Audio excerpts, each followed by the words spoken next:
예수께서 세례 요한에게 나아가셔서 친히 자기를 계시하여 주시니까 세례 요한은 말씀이 육신이 되신 이 그리스도를 세상 죄를 지고 가는 하나님의 어린 양으로서 전파할 수 있었습니다. 세례 요한은 구약의 마지막 선지자이고 선지자 중의 선지자로서 구약 계시의 핵심적인 내용이 이 그리스도 안에서 성취되고 있는 이것을 힘써서 증언하고 있었습니다. 이때는 틀림없이 예수님이 세례 요한에게 세례 받으시고 성신 충만하셔서 광야로 이끌려 가셔서 거기서 40일간 시험을 받으신 그 이후일 것입니다. 오늘 오면서 받으신 이 유인물 보시면서 이 내용을 들으시길 바랍니다. 요한복음이 공관복음들 마태, 마가, 누가 복음들과는 달리 예수님께서 세례 요한에게 세례 받으시는 그 역사적인 장면을 기록하고 있지를 않습니다만은 우리는 요한복음 1장의 기록에서 주님이 이 세례 요한에게 친히 나아가셔서 자기를 계시하신 때 세례 요한이 예수님을 하나님의 어린 양이라고 증언한 때가 언제인가를 대략 짐작할 수가 있습니다. 오늘 읽은 말씀을 보면은 세례 요한이 예수님께서 자기에게 가까이 나오심을 뵙고서 하나님의 어린 양이라고 증언한 다음에 다음과 같이 선언합니다. 31절 이하를 읽겠습니다. 요한복음 1장 31절부터 34절을 다시 한번 읽어보겠습니다. 나도 그를 알지 못하였으나 내가 와서 물로 세례를 주는 것은 그를 이스라엘에게 나타내려 함이라 하니라. 요한이 또 증거하여 가로되 내가 봄에 지금 보는 게 아니라 보았다는 겁니다. 성신이 비둘기같이 하늘로서 내려와 그의 위에 머물렀더라. 나도 그를 알지 못하였으나 나를 보내어 물로 세례를 주라 하신 그이가 나에게 말씀하시되 성신이 내려서 누구 위에든지 머무는 것을 보거든 그가 곧 성신으로 세례를 주는 이인 줄 알라 하셨기에 내가 보고 지금 증언한 것보다 더 이전에 보고서 그가 하나님의 아들이심을 증거하였노라 하니라.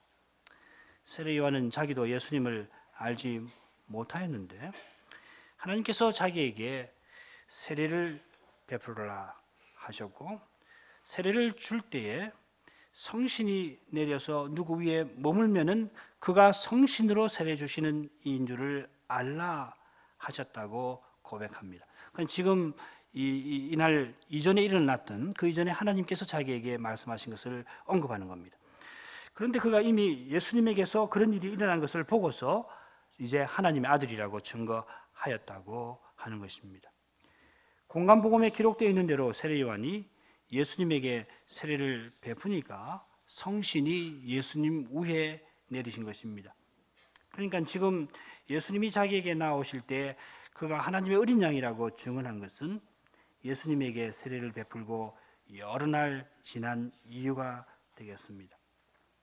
게다가 요한의 이런 증언이 있고 난 다음에 주님이 5 제자를 부르시는 일이 쭉 요한복음에는 기록되어 있습니다. 주님이 안드레와 요한, 시몬 베드로, 빌립 그리고 나다나엘을 제자로 부르셔서 이게 1장 끝까지인데 그들을 데리고 갈릴리 가나로 가십니다. 이게 요한복음 2장에 나오는 것입니다.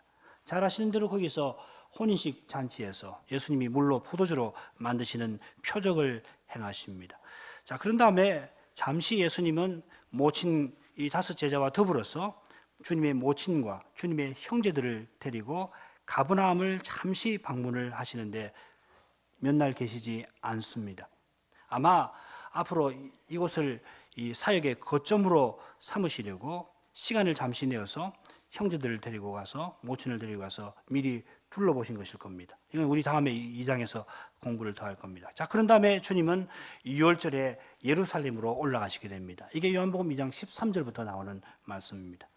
이런 내용들은 공관복음에는 나오지 않지요. 공관복음에는 마태복음과 누가복음에는 예수님의 탄생에 관한 기록이 나오고 그런 다음에 예수님이 세례 요한에게 세례를 받으시고 이어서 광야에서 40일간 시험 받으시는 기록이 쭉 나옵니다. 그런 다음 세례 요한이 체포되자 예수님께서는 갈릴리로 물러가시는 장면이 마태, 마가, 누가에 다 나옵니다. 마태복음 4장 12절을 읽어보겠습니다. 예수께서 요한의 잡힘을 들으시고 갈릴리로 물러가셨다가, 자, 그런 다음에는 이제 마태복음, 누가복음, 마가복음에는 예수님이 갈릴리 사역이 쭉 길게 기록이 되는 것입니다. 요한복음에는 세례 요한이 헤롯 안티바스에게 잡힌 사건이 직접 언급은 되어 있지 않고, 요한복음 3장 마지막 장면까지 세례 요한이 여전히 활동하는 장면이 나오고, 이어서 요한복음 4장으로 가면은 예수님이 갈릴리로 물러가시는 장면이 언급이 됩니다. 요한복음 4장 1절부터 3절까지 읽어보죠.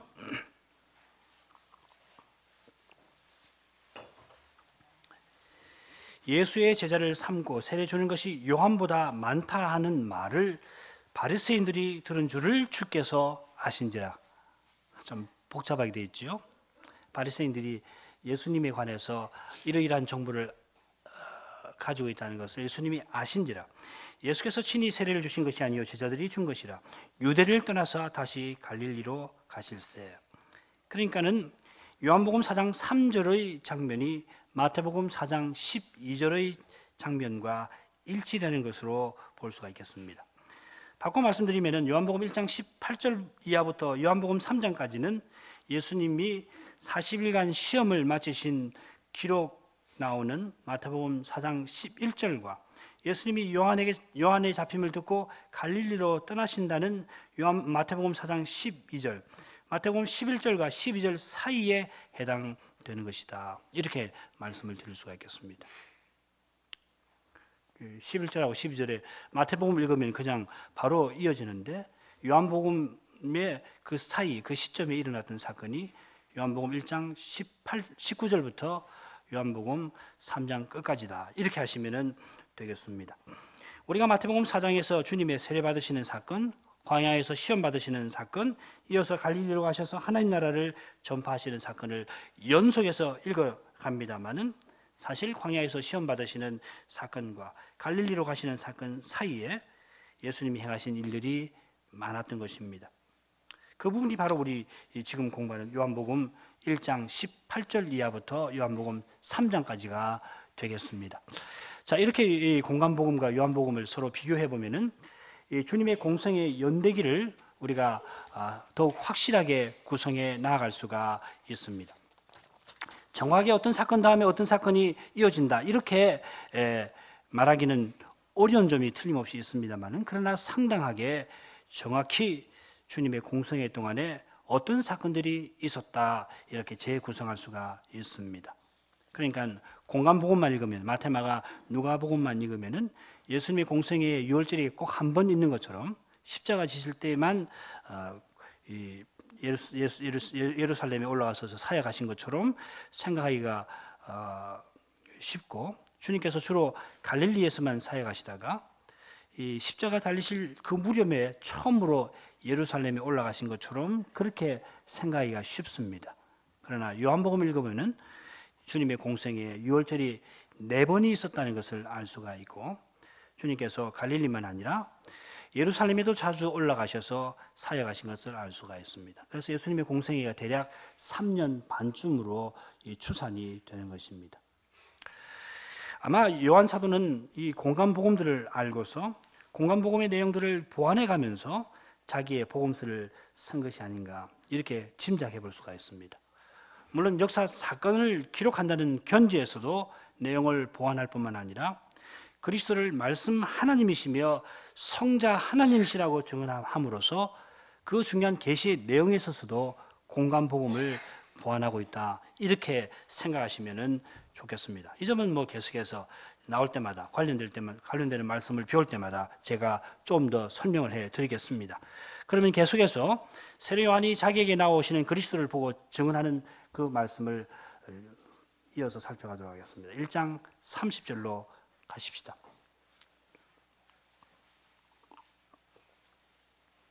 내가 전에 말하기를 내 뒤에 오는 사람이 있는데 나보다 앞선 것은 그가 나보다 먼저 계심이라 한 것이 이 사람을 가리킵니다.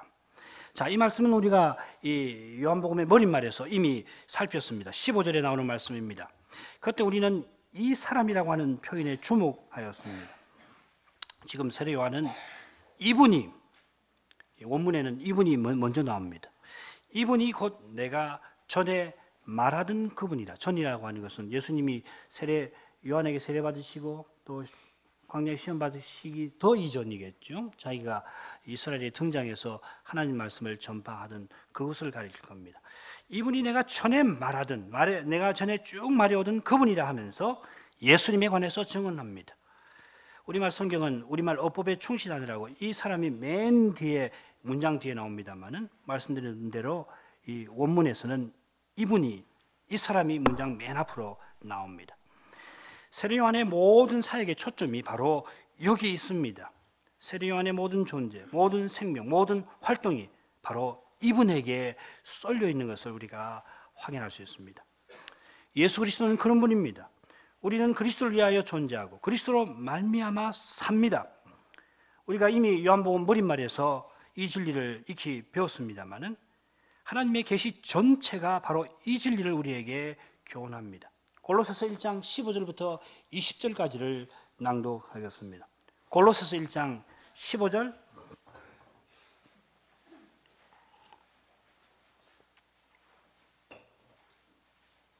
그는 그리스도입니다. 그는 보이지 아니하시는 하나님의 형상이요 모든 창조물보다 먼저 나신 자니 만물이 그에게 창조되되 하늘과 땅에서 보이는 것들과 보이지 않는 것들과 혹은 보좌들과 주관들이나 정사들이나 권세자들이나 만물이 다 그로 말미암고 그를 위하여 창조되었고 또한 그가 만물보다 먼저 계시고 만물이 그 안에 함께 섰느니라. 그는 몸인 교회의 머리라.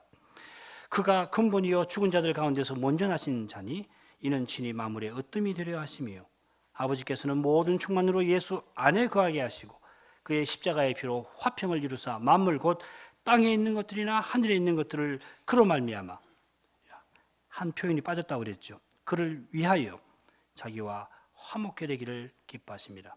그로 말미암아 다음에 그를 위하여를 집어넣으셔야 합니다. 모든 원문에 다 있습니다. 사본에 그를 위하여가 있습니다. 하나님께서 만물을 창조하실 그리스도로 만물을 창조하실 때에 그리스도로 말미암아 그리스도를 위하여 창조하셨습니다. 그리스도 없이는 만물이 존재할 수도 없고 그리스도를 떠나서는 만물이 창조물이 아무 의미 없도록 하신 것입니다. 마찬가지로 하나님이 구원하실 때에도 이 그리스도로 말미암아 그리스도를 위하여 만물을 자기와 화목해 되기를 기뻐하셨습니다. 그리스도 없이는 죄인이 하나님을 가까이 할 수 없고 그리스도를 떠나서는 하나님의 뜻을 이루고 살 수가 없습니다. 우리가 한낱 인생 피조물로서도 그리스도 없이 존재할 수 없고 그리스도를 떠나서 살 수 없을 뿐만 아니라 더욱이 우리가 하나님의 백성으로서는 더 말할 나위가 없습니다. 지금 이 예배당에 떠도는 수많은 먼지, 그 먼지 한 톨도 그리스도 없이 제멋대로 존재하지 않을 뿐만 아니라 물론 우리가 어떻게 그런지는 다 헤아릴 수는 없습니다만은 그 먼지 하나도 틀림없이 그리스도를 위하여 존재합니다. 그런데 그리스도를 믿는다고 하는 우리가 어떻게 그리스도 없이 존재하려 할 수 있고 그리스도 없이 살려고 할 수가 있습니까? 어떻게 한낱 사람의 지혜를 의지하려 하고 본질상 마른 막대기보다 나을 것이 없는 그런 자기를 드러내려 할 수가 있습니까? 결코 그럴 수가 없습니다. 그처럼 세례자 요한이 이분이 바로 내가 전에 말하던 그분이라고 증언하는 것은 이건 당연한 것입니다. 세례자 요한은 예수님을 뵙기 전부터 예수님이 자기에게 세례를 받으실 때 성신이 충만히 내리신 그 일을 알기 전부터 그는 처음부터 예수를 증언하였습니다. 심지어 그는 그 어머니 엘리자벳 태에 있을 때에도 예수님의 모친 마리아의 방문을 인하여 기뻐하기도 하였습니다. 누가복음 1장 14절, 43절, 44절 내 주의 모친이 내게 나오니 이 어찌된 일인고 보라 내 문안하는 소리가 마리아가 문안하는 소리가 내 귀에 들릴 때 엘리자벳의 귀에 들릴 때 아이가 내 복중에서 기쁨으로 뛰놀았도다. 세례 요한의 모든 즐거움 그의 모든 목적 그의 모든 사명이 바로 이분에게 있었습니다. 그리스도는 우리 모두에게 참된 즐거움이시고 우리 모두에게 모든 목적이며 의미가 되십니다. 세례자 요한은 처음부터 그리스도를 증언하였는데 내 뒤에 한 사람이 오는데 그분은 나보다 앞선 분이고 그 이유는 그분이 나보다 먼저 계시기 때문이라 전합니다. 요한은 전하였습니다. 요한은 자기 뒤에 한 사람이 등장할 것을 예고하였습니다. 이것은 물론 요한이 주님의 길을 예비하러 앞서서 역사 무대에 등장한 사실을 가리킬 것입니다마는 사람들의 눈에는 요한 뒤에, 세례 요한 뒤에 한 사람이 등장할 것입니다. 그러나 성신으로 아니하면은 요한 뒤에 한 사람이 나타나는 것밖에 보지 못할 겁니다. 그처럼 오늘날 기독교 교회라고 하는 데서 결국 세례 요한이라고 하는 구약 선지자 다음에 한 뛰어난 인물이 등장한 것 정도로만 예수를 전하는 일이 얼마나 많습니까? 19세기 이후에 역사적 예수 탐구라고 하는 이 운동이 활발하게 전개되었는데 교회가 처음부터 고백하던 그리스도 말고 그건 교회가 만든 허구고 역사상에 실제로 존재했던 사람 예수와 그의 말을 연구하자는 겁니다.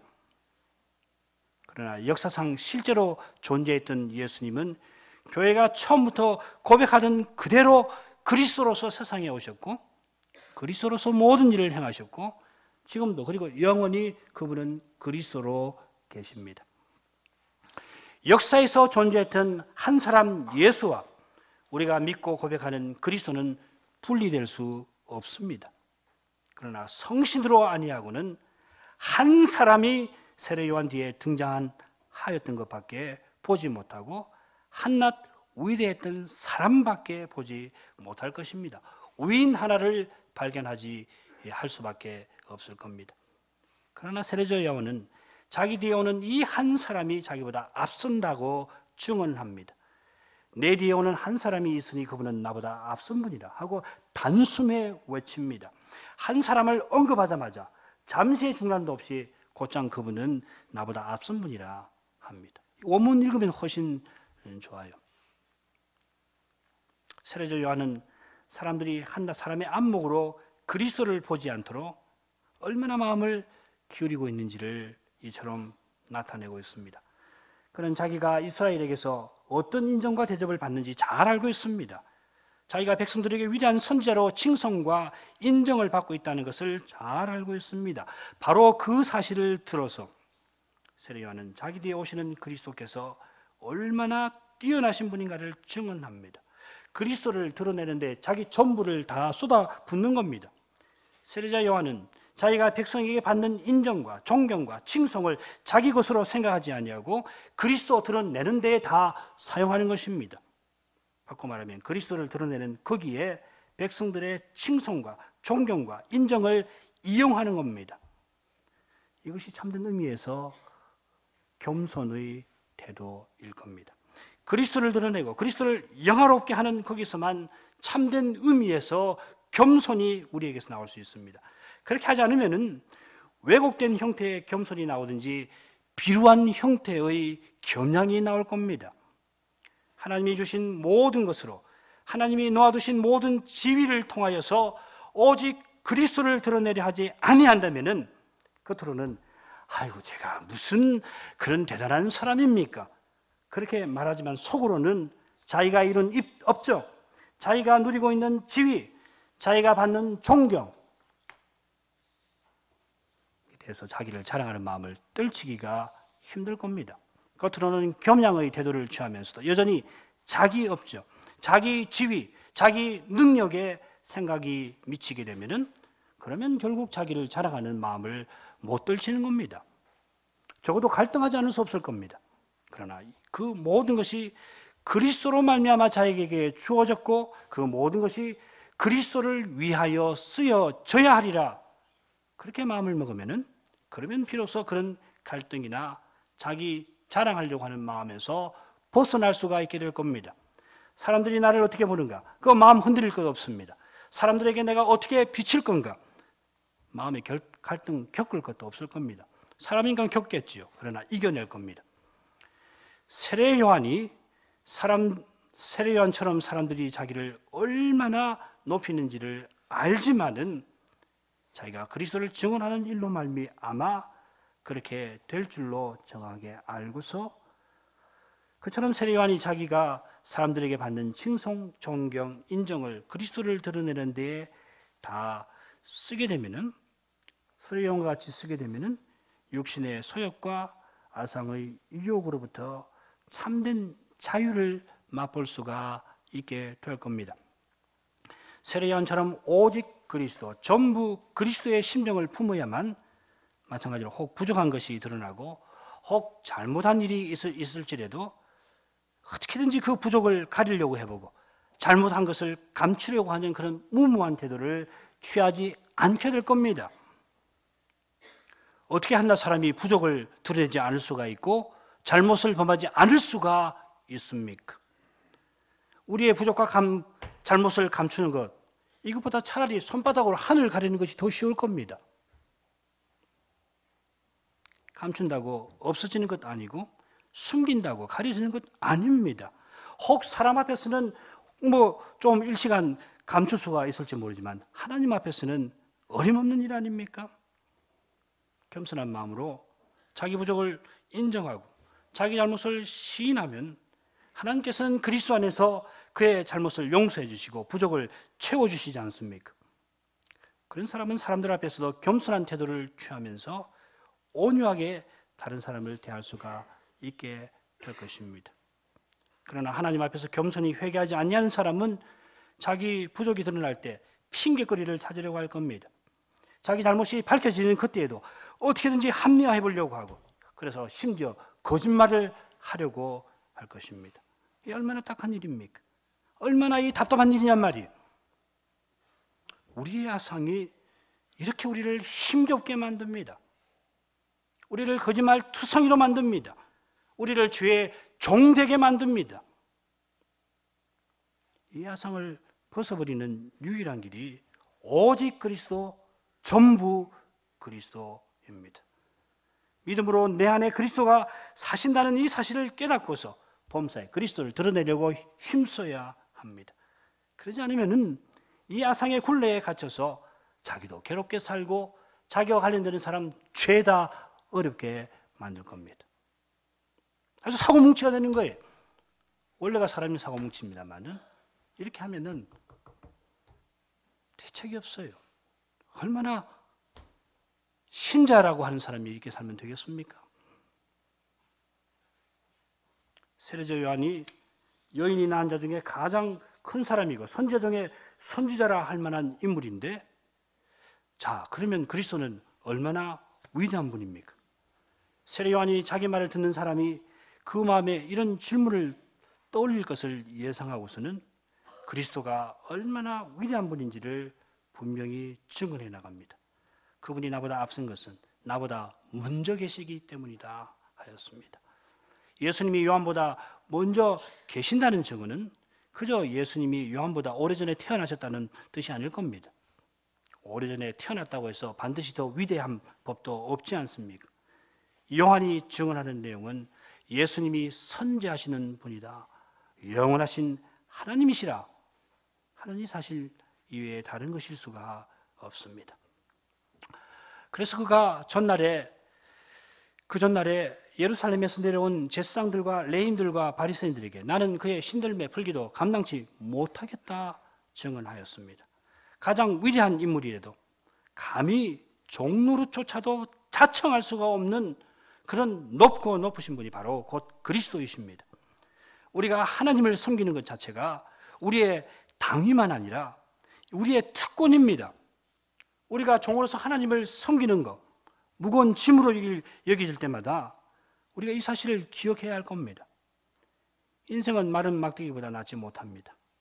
우리 인생 스스로는 먼지 안에 치지 못할 그런 존재입니다.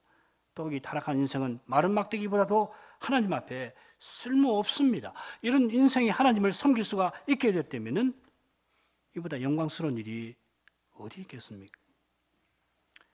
이처럼 영원하신 하나님이 한 사람으로 세례 요한 뒤에 오시는 사실, 세례 요한이 그분의 길을 예비하고 있는 이 사실, 바로 이것이 세례 요한의 증언의 핵심입니다.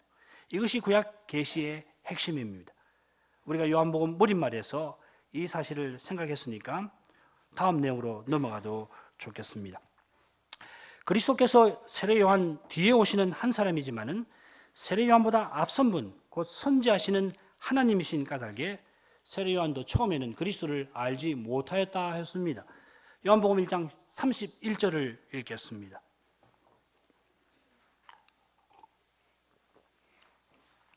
나도 그를 알지 못하였으나 내가 와서 물로 세례를 주는 것은 그를 이스라엘에게 나타내려 함이라 하니라. 그 전날 세례 요한은 예루살렘에서 보낸 사람들에게 너희 가운데 너희가 알지 못하는 한 사람이 섰다 하였는데, 사실 자기도 그들과 꼭 마찬가지로 그리스도가 누구인지는 몰랐다고 고백합니다. 32절 33절에서 자신이 어떻게 그리스도를 알게 되었는지를 증언하고 있습니다. 하나님께서 먼저 계시해 주신 사실이 있고 그 계시대로 그리스도가 성신 받으신 사실이 있었습니다. 그러기 전에는 세례 요한이라도 그리스도를 알아보지 못하였습니다. 사실 세례 요한이 예수님에게 세례를 베풀기 전에 그리스도에 관해서 전혀 몰랐던 것은 아니지요.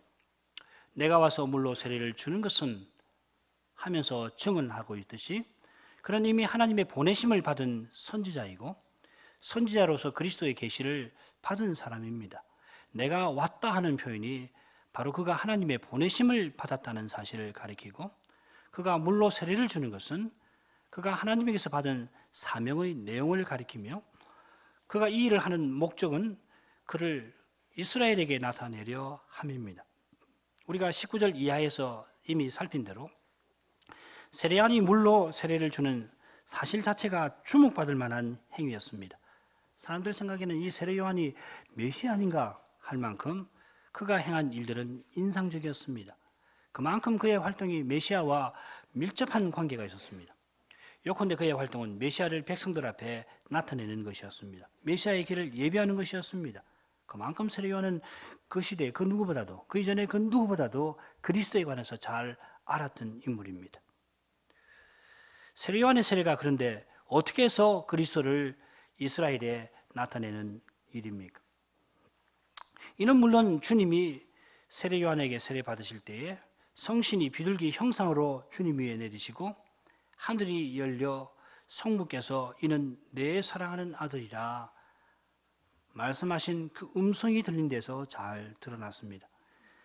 말씀드린 대로 요한복음에는 이런 사실 기록이 없습니다만은 32절 33절에 기록된 세례 요한의 증언에서 짐작해 볼 수 있습니다. 주님이 세례 요한에게 세례 받으신 이 세례는 일종의 취임식과 같습니다. 구약 시대에 대제사장을 임명할 때에 먼저 그에게 세례를 주고 기름 붓는 예식을 행하지 않습니까? 레위기 8장 1절부터 6절, 12절을 읽어보도록 하겠습니다. 레위기 8장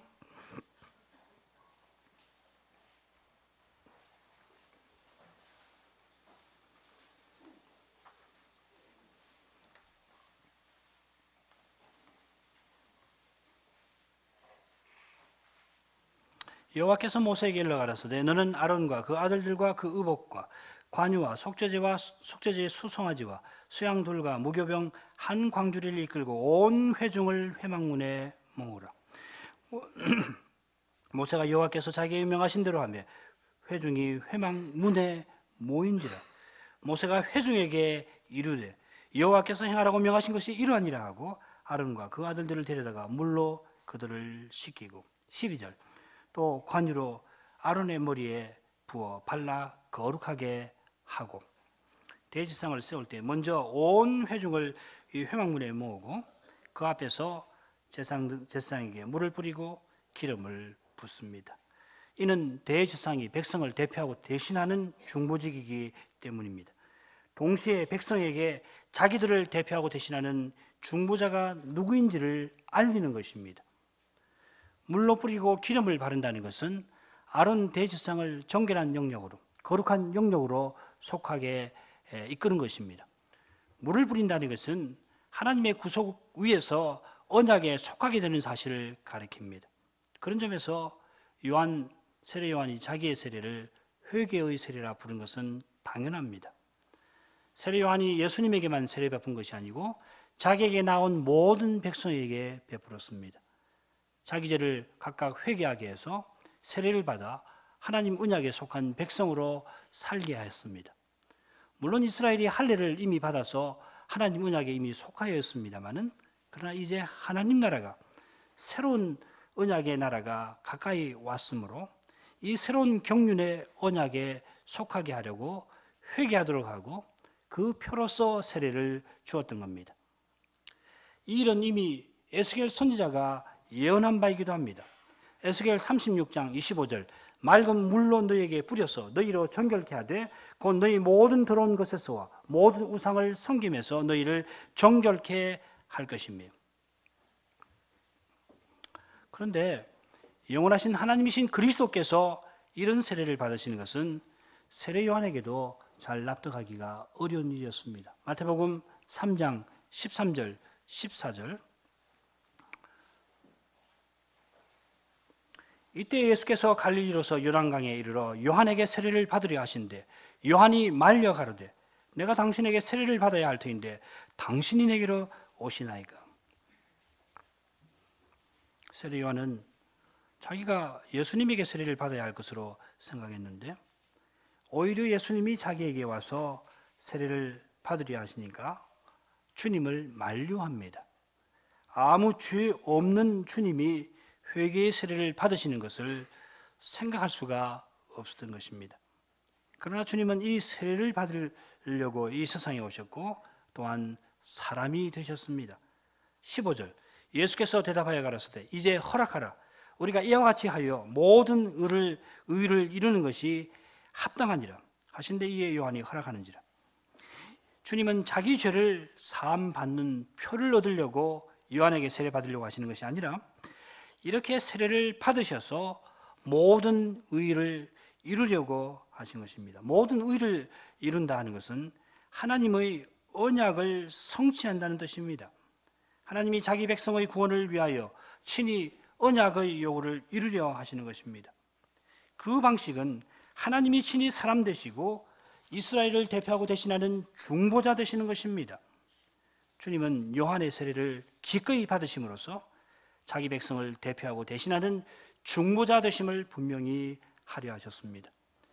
영원하신 하나님이 사람 되시는 것이 우리 인생으로서는 생각할 수 없는 일이듯이 영원하신 하나님이 사람 되신 것은 우리가 마음으로 생각하지 못하던 일, 곧 우리 죄를 담당하는 중보자 되시는 것입니다. 세례 요한이 물로 세례 베푼 것은 곧 백성에게 메시아를 나타내려 함이었습니다. 백성이 이 메시아를 환영하게 하려 함이었습니다.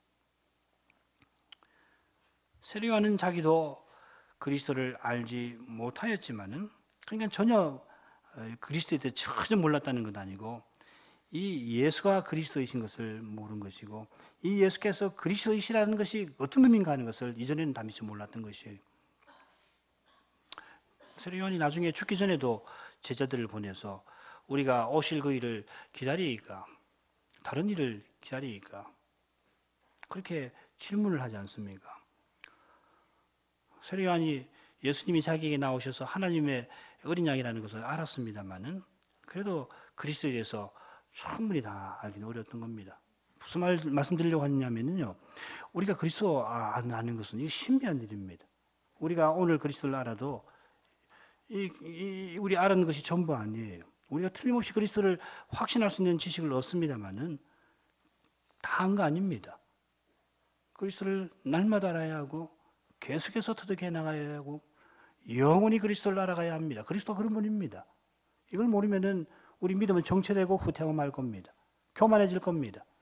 조금 아는 지식 가지고 그리스도를 다 아는 것처럼 착각할 겁니다. 그리스도 그런 분 아닙니다. 하늘보다 높은 분입니다.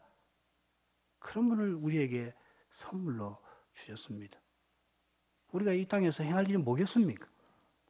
우리가 다양한 직업을 갖고 있고 다양한 형편에 있고 남자 여자 다르고 온갖 점에서 우리가 다 다릅니다만은 우리가 그리스도를 아는 일에 힘써야 한다는 점에서는 일치합니다.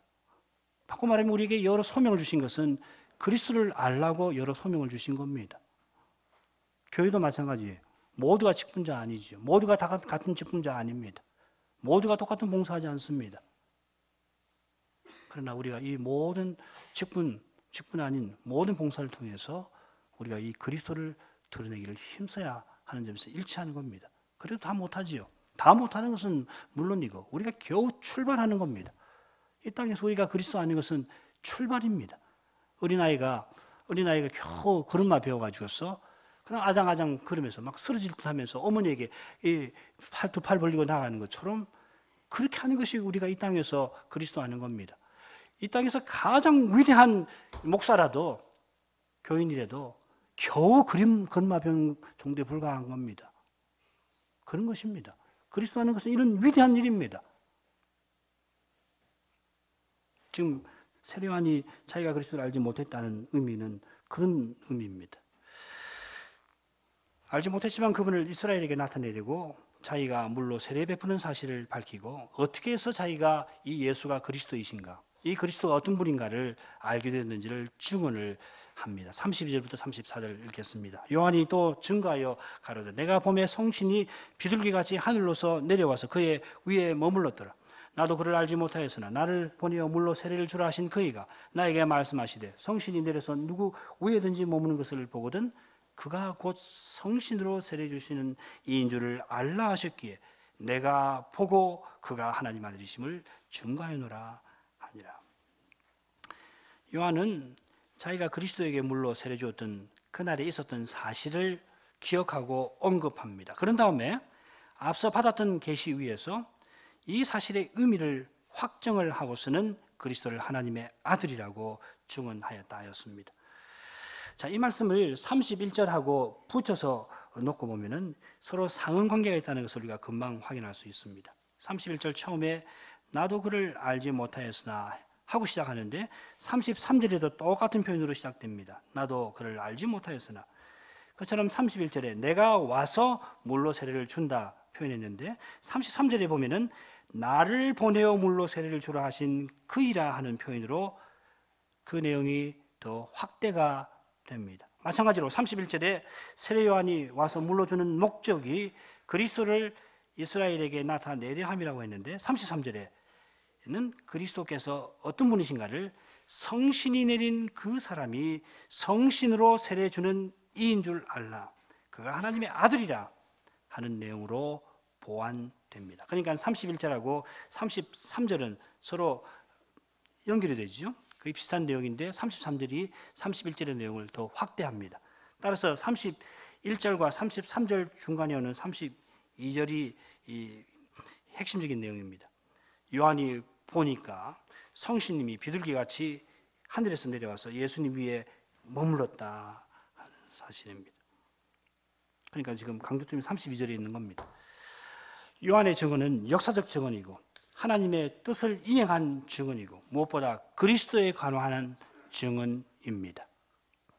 바로 이 점에서 곧 그리스도가 하나님의 뜻을 좇아 이 역사에서 하나님의 뜻을 다 이루신 사실을 증언하는 점에서 요한의 증언이 참된 증언이고 구원 얻게 하는 증언이라는 사실입니다.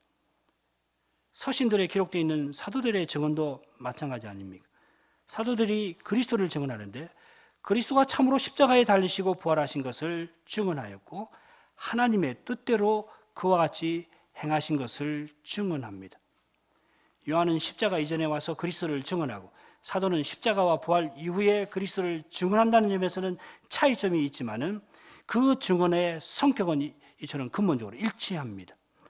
그리스도가 이 역사에서 하나님의 뜻을 좇아 행하신 사실이 먼저 있고 사도와 선지자들은 성신의 가마를 좇아 이 그리스도를 참되게 전하였습니다.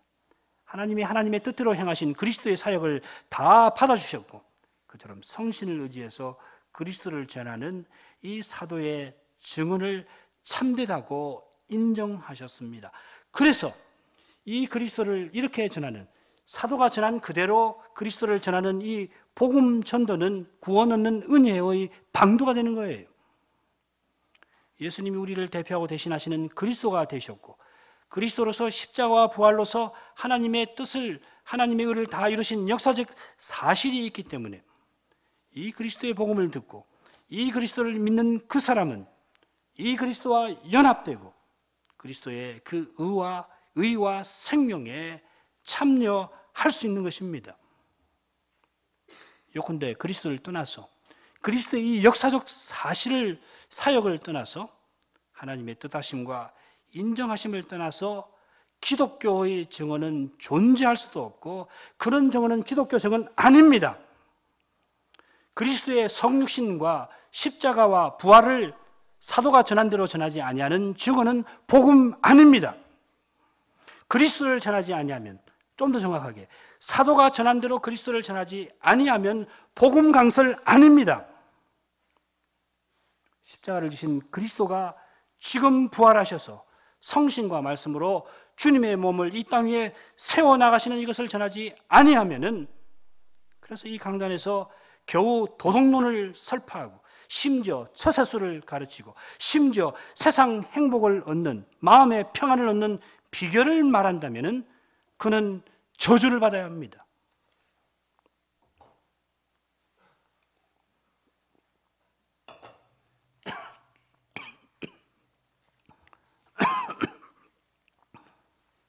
도덕을 가르치는데 저주를 받아야 한다고 말하면은 그거 좀 심하다는 생각 드십니까? 부자 되는 법 가르치는 것보다야 도덕을 가르치는 것이 그래도 나으니까 그건 좀 봐줘야 된다, 그런 마음 혹 드십니까? 그러나 이 자리는 그런 곳 아닙니다.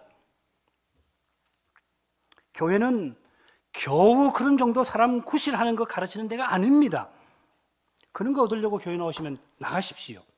다시 생각하고 인생의 죄가 뭔지, 인생이 죄알이 있다는 사실이 뭔지, 죽음의 현실이 뭔지 다시 생각하고 오십시오. 그리고 그리스도의 복음을 들으십시오.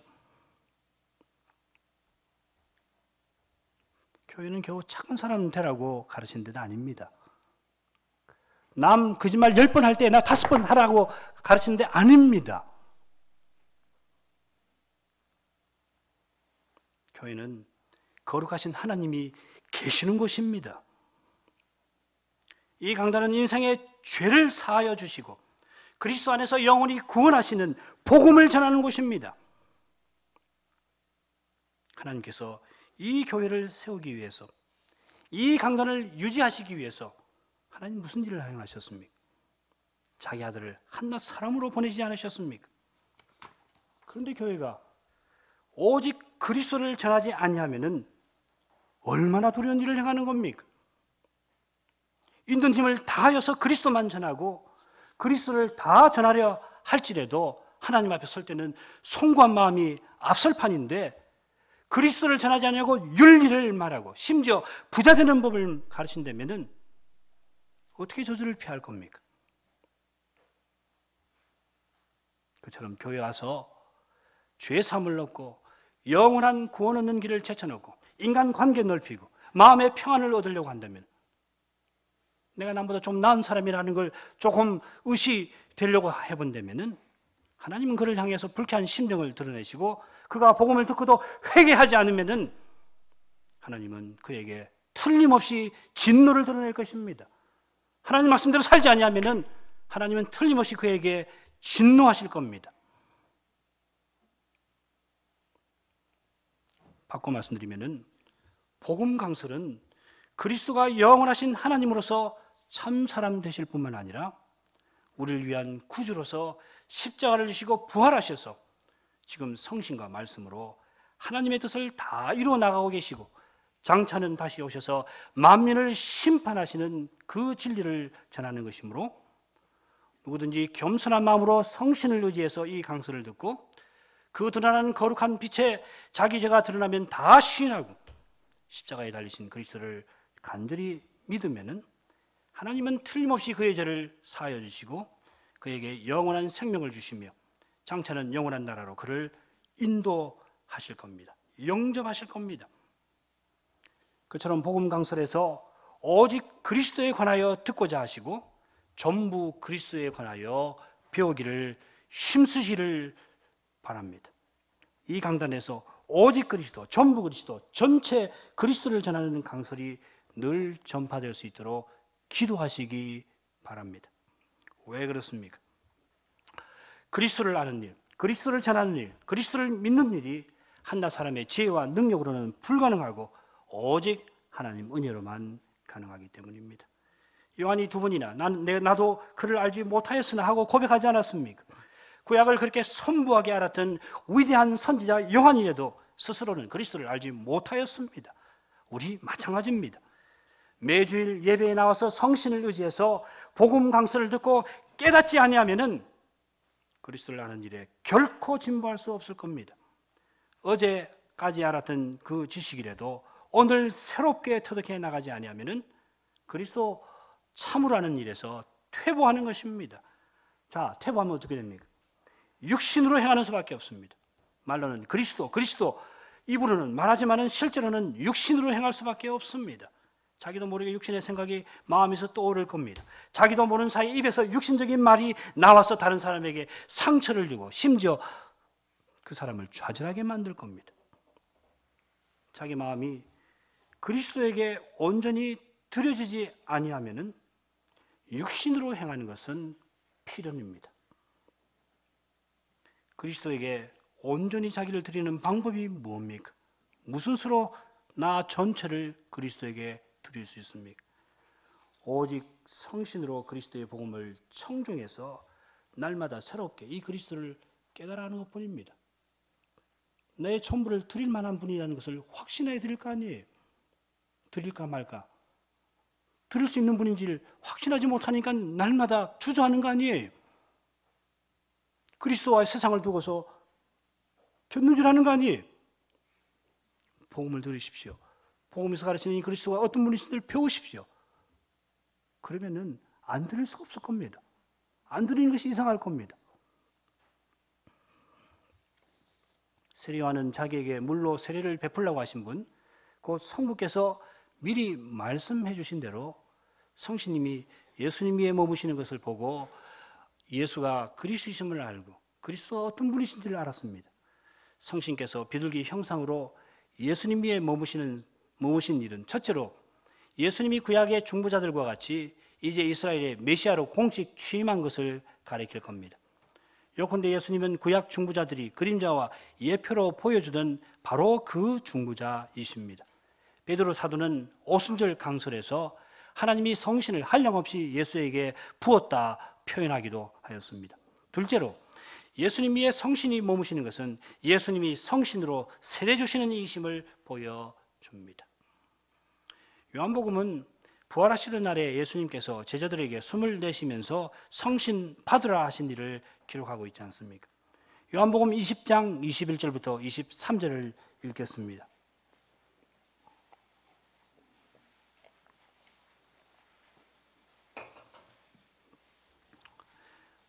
예수께서 또 가라사대 너희에게 평강이 있을지어다. 아버지께서 나를 보내신 것 같이 나도 너희를 보내노라. 이 말씀을 하시고 저희를 향하여 숨을 내쉬며 가라사대 성신을 받으라. 너희가 네 죄든지 사하면 사하여질 것이요 네 죄든지 그대로 두면 그대로 있으리라 하시니라. 이 말씀 우리가 다음 기회에 또 배울 기회가 있을 거라고 생각하는데요. 이 일은 첫째로 우리로 하여금 오순절을 바라보게 합니다. 이 말하자면 요한복음식의 오순절이라고도 말할 수도 있을지 모르겠습니다. 오순절에 예수님이 친히 성신을 부어주셔서 사도들을 온 천하에 보내시고 사도의 복음을 듣고 믿는 자에게 그리고 사도 이후에 강단에서 전파되는 복음을 듣고 믿는 교회와 신자에게 성신이 내주하게 되실 것을 가리키고 있습니다. 예수님이 성신으로 세례 주신다는 사실은 그리스도가 십자가와 부활을 위해서 거룩한 교회를 세워나가신다는 뜻이기도 합니다.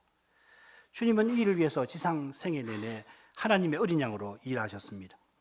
주님이 행하신 모든 표적과 말씀이 모두 이 일을 위한 것입니다마는 가령 첫 유월절을 지내신 후에 주님은 밤중에 찾아온 니고데모에게 성신으로 거듭나는 도리를 가르쳐 주셨고 성신으로 거듭나는 것은 곧 그리스도를 믿는 것이라 믿고 영생을 얻는 것이라 교훈하셨습니다. 두 번째 유월절에는 자기가 하늘에서 내려오신 이 생명의 떡이라고 선언하시면서 성신으로 세례받는 그 실질이 뭔가? 성신으로 세례받는 실질은 그리스도를 얻는 것이에요. 그리스도를 소유하는 것입니다. 그게 성찬식에서 잘 드러나죠. 그처럼 초막절에는 나를 믿는 자는 성경의 이름과 같이 나를 믿는 자는 그 배에서 생수의 강이 흘러나니라 선언하시면서 오순절에 성신 주실 일을 알리시기도 하셨습니다. 그 말씀이 요한복음 7장 37절 이하에 나옵니다. 명절 끝날 곧 큰 날에 초막절 끝날입니다. 큰 날에 예수께서 서서 외쳐 가라사대 누구든지 목마르거든 내게로 와서 마시라. 나를 믿는 자는 성경의 이름같이 그 배에서 생수의 강이 흘러나리라 하시니 이는 그를 믿는 자에 받을 성신을 가리켜 말씀하신 것이라. 예수께서 아직 영광을 받지 못하신 거로 성신이 아직 저에게 계시지 아니하시더라. 그처럼 잡히시던 밤에는 다락방에서 십자가 부활 이후에 아버지께 성신을 받아 다른 보혜사로 보내주실 일과 성신이 오셔서 행하실 일을 소상하게 교훈해 주셨습니다. 그리고 마침내 십자가에 가셔서 부활하셨고 오늘 우리는 성신이 우리 안에 내주하시는 이 신비한 현실을 교회로 서서 나가는 데서 경험하고 있습니다.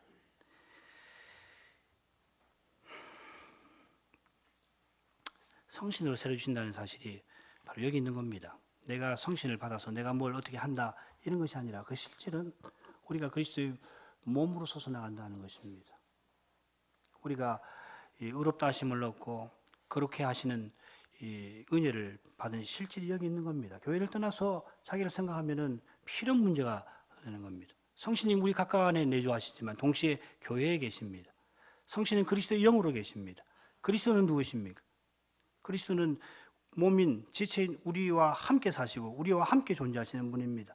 성신이 우리 안에 내주어 계신다는 것은 필연적으로 이렇게 우리로 하여금 이런 생각을 하게 하는 겁니다. 자, 이건 앞으로 계속해서 우리가 배워나가도록 하죠.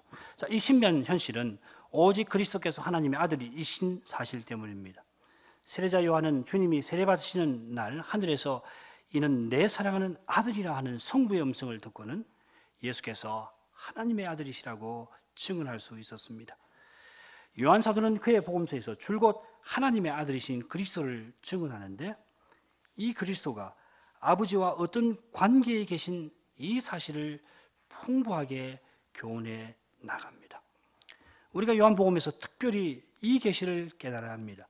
예수님이 하나님의 아들이시라는 사실, 이 사실이 아버지와 어떤 관계에 계시는 분이시고 그분이 우리와 어떤 관계를 맺고 계시는가.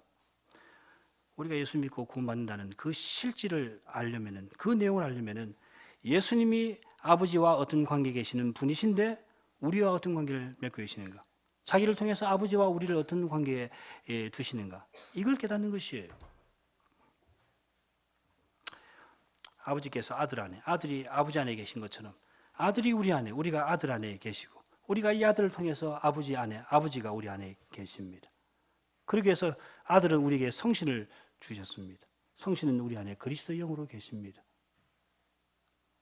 그리스도께서 우리에게 주시는 구원은 이렇게 신비한 겁니다. 놀라운 겁니다. 그저 죄사함 받고 그저 영원한 생명 얻는 거 아닙니다. 죄사함, 영원한 생명이 담고 있는 내용은 실로 놀라운 겁니다. 이 세상에서 얻을 수 없는 겁니다.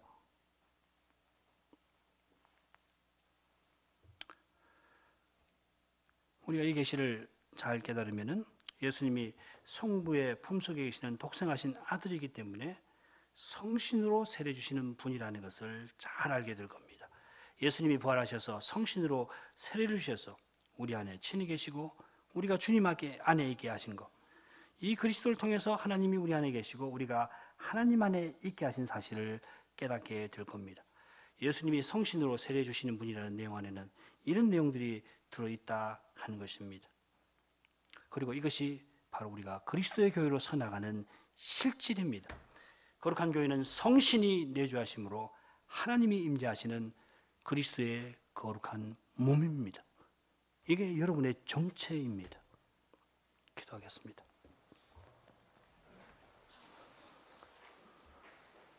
거룩하신 하나님, 하나님의 독생자를 세상에 보내셔서 세상 죄를 지고 가는 하나님의 어린 양이 되게 하여 주셨사오니 이 은혜의 실질은 그리스도가 성신으로 저에게 세례 베푸시는 일에서 환히 드러나옵나이다.